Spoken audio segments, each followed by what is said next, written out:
purpose in life? You know. So you really need to define this very, very clearly for yourself again, whether you're purpose-driven or you're profit-driven. If you're purpose-driven, then life is pretty cool in a way, because had somebody not even been paying you the money, or have you not been making any money, this is the work you'd be doing. You'd enjoy every single day of your work. The downside of the same is, probably your passion is not going to pay you enough.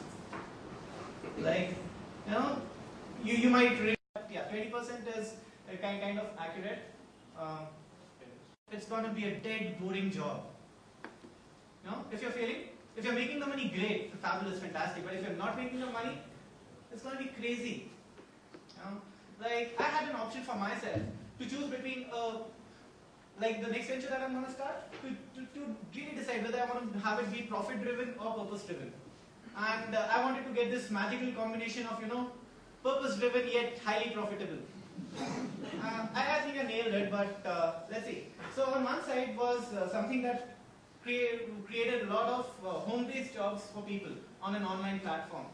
On the other side was creating, we all know about Groupon, right? Groupon, Grab-on, deals for you, etc. So creating a Groupon kind of model for real estate. So everybody wants to buy flats, and we get 20 people who want to buy a flat together, and the builder will actually give you 20% discount if 20 of you come together. Now again, ideas are dime a dozen, and I already know 6 people who are doing it, and there are probably 6,000 who are already trying to do it in India alone. So big deal. And for both the things I did adequate research, whatever needs to be done before evaluating a business.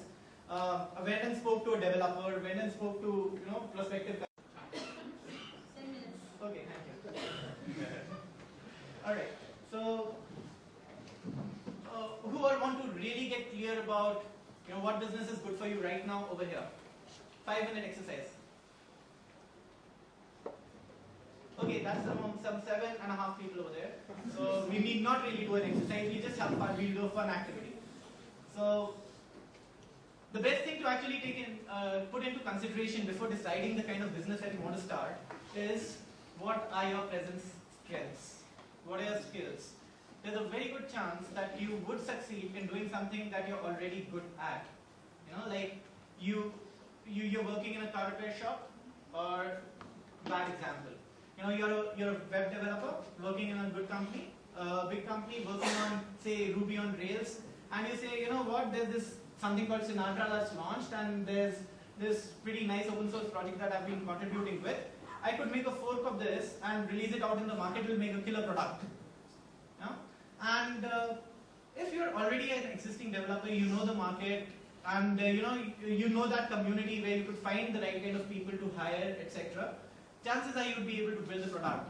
Now, if you are this real estate guy with a lot of money and you're saying, hey, IT is hot, and let me just try to hire some people and do something cool, which I think is cool, chances are you won't even know who your target customer is, you won't know where to find the right guys, and in your interviews, people will just bullshit you out, and you'll have a crappy team, and with a crappy team, all of us know that nothing happens. Yeah. So please just make a list of your skills and try doing something which is on the basis of your skills. Like, it could be also about your passion, your hobby. Now, if you are dedicating a good amount of time towards your hobby, like my hobby is handwriting analysis. I wrote a small software which did an automatic handwriting analysis report for people. Be very clear about whether it can be made a business. Like, my thing could not be made a business at all. Like, I actually went, did live analysis in malls, etc. and all. Didn't end up making much money, like completely closed it off as well. I've written personality there, but I'm a little blank about what I meant by personality. Alright. So, okay. You really need to look at whether you're an introvert or an extrovert. Like, if you are an introvert, you're not a client-facing guy, you better do a business which requires you to work on a desk from 9 to 5. And if you're not somebody who can work from 9 to 5, like doing just one thing, focusing on that, you really want to interact with people, engage with people, then don't pick up a business that requires you to be out there, take care of accounts, logistics, etc. If you're not somebody who enjoys, there's something called dislikes at the bottom. If you're not somebody who likes keeping the books, etc., don't get into, like, definitely find a co-founder who can do all the financial aspects of your business along with you. Like really don't get into something that you don't enjoy. It's gonna be like emotionally draining. Very important is to take care of your finances. Like really, before starting a business, we need to take care of our finances, also our liabilities.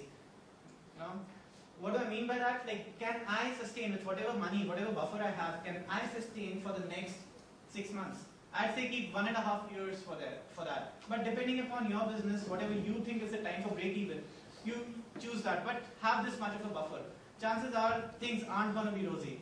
Like 95% of the times things aren't rosy at all. We make a dozen assumptions and some of us they definitely hit us right on the face. So please do take care of that. Liabilities. Now liabilities can be a lot of things. For many of us, we live in a family and the family is like, you cannot do this, you cannot do this, and you really have to abide by what your mom and dad say. Take care of all those things because otherwise it's going to be spouses for that matter. Very bad word and please excuse me, though it's not that. If you look at your spouse as a liability, you're dead, half dead already.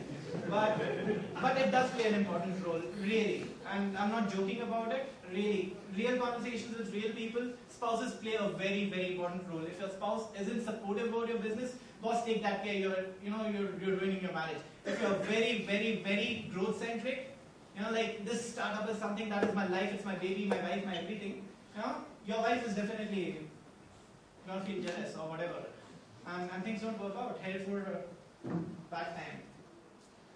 Okay, so the top thing still would be skills. If you have 10 years experience in a particular sector, do something similar in that sector.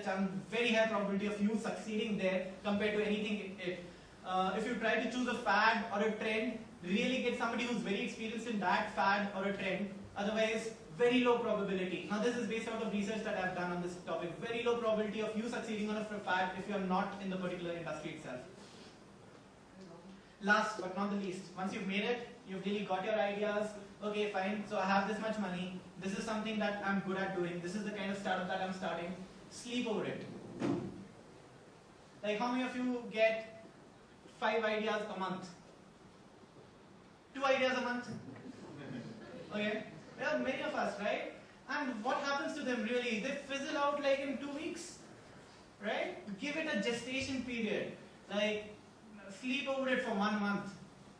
And after 1 month, if you still wake up in the middle of your sleep saying that, hey, this is something that I want to do, you feel like writing, okay, this is it, like you're going out in a meeting and you meet some guy who's in that particular domain, you want to go meet him, talk to him about that particular business. If you're still in that phase after 1 month, chances are, this is a startup that you want to do really. Please do give it time before completely jumping onto it. Things just fizzle out like crazy. We are like weird creatures. Alright. So yeah, this is the last slide. I think we made it on time. And last but not the least, so do get started after sleeping over it. By the way, when I meant sleep over it, it really means do the background research work. Sleep means don't take active action, but take passive action about it. For 1 month, keep talking to people about it, keep validating your idea. There's like in the next month we're going to talk about idea evaluation. And we're really going to cover zero cost things which you could do to really nail down whether things going to work or not. And if you're willing to do put 1 week of hard work into your idea, you can really save yourself a lot of time and a lot of energy. So that's what we're going to cover next month. So do that in the 1 month period and not just sleep. Okay, so last but not the least, it's no doubt we need thinking, we need planning, we need, of course, action for getting whatever we want, but action is the key. Now some of us are great thinkers, we can write down an entire business plan.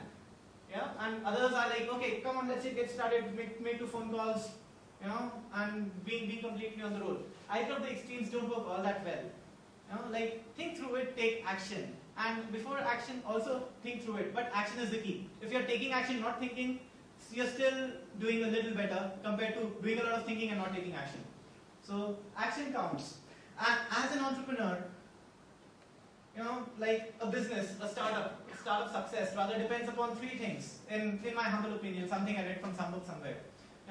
We need an opportunity, we need people, and we need resources. Call it money. Rarely would you find an opportunity, the people, and money all together. Our skill as an entrepreneur is about really, we see an opportunity, we grab that, import it, and we find the people and the resources, put it together. And that's really practice. That's the practice of entrepreneurship, if at all we can call it. Like you see that, oh, there's some opportunity in real estate. You go talk to that guy, block that piece of land. Go to another person, get the finance, get the money ready. Get another person, who's a builder, tie up with him, get him there, build up a building, sell it off, and that's like entrepreneurship. So that completes whatever I had to speak about it. I want to take a quick feedback. Was it relevant to you guys? Yes. Okay, thank you very much. Any questions? Robert Kiyosaki said that the last slide is not there. Okay, fine, thank you. Like so many books I didn't remember, but I did remember what he said. Sure. The resource, I think, license of title on Facebook and Twitter. Yeah, surely. Any questions, please? Yeah, but one thing is that how long can a person sustain himself with an idea going across until he goes bankrupt or until somebody depends on that? Okay. How long can he sustain? Well, with perseverance is okay. It's pretty simple actually. This is time, and let's say we start with our expenses here. Expenses.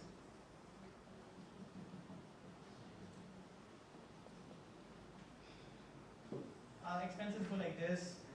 Our revenues will start trickling it like month. This is your whatever. 3 months, 6 months, 9 months, 12 months. It might start looking like this, somewhere over here. This would be the point of break even. So this is something that we anyways need to calculate when we're writing our business plan, because this is the amount of money that we really need to do it. Financially, that's the level. That's the point at which you need to be able to sustain yourself. Like we started off with saying how big, what is the percentage of ratio of 3 years? 20%, huge ratio. 5%, 10 years. 10-year person is been waiting for 10 years to see the money and then he moved up. He gave up. Right. What is the average? No. 10 years, it's like 95% of the people give up in 10 years. Only 5% sustain. So the idea is that what is it that the person has to understand that this is the right idea for me, will it work for me or not? How long should we wait for to understand that? Well, there are two schools of thought in that. I would of course not like to give my own opinion on it. I just feel that I'm not equipped to answer it yet. Let me make my few tours, then I'll start answering these questions. But what I've read about it is some people say that if you're passionate about anything, just be persistent about it. You'll definitely end up making money. And I don't subscribe to that point of view really. And there's another school of thought that says the moment you start seeing that it's not working out for you, you decide your own metrics. And you like we just need to be very honest with ourselves. Like we need to see things as objective, as they are, very objectively. And if we see that things aren't working out, then quit fast. In India though, like out there what I've heard in the valley is like there's not a lot of stigma associated with failure. People actually give a lot of importance to failure because this guy has learned a lot. He's actually worked a lot. And people who go through a rough patch in entrepreneurship really are very solid entrepreneurs. Like I know because I've gone through sleepless nights and zero money days. I know that I can sustain at a shoestring budget for a prolonged period of time. But out here what happens is like if you have not succeeded in a couple of ventures, it's like you're a big loser. So really we probably need to just get stronger and be out there, keep doing it till the time we make it. And I guess that's the bug. Once it bites, it never really goes, right? So keep doing it.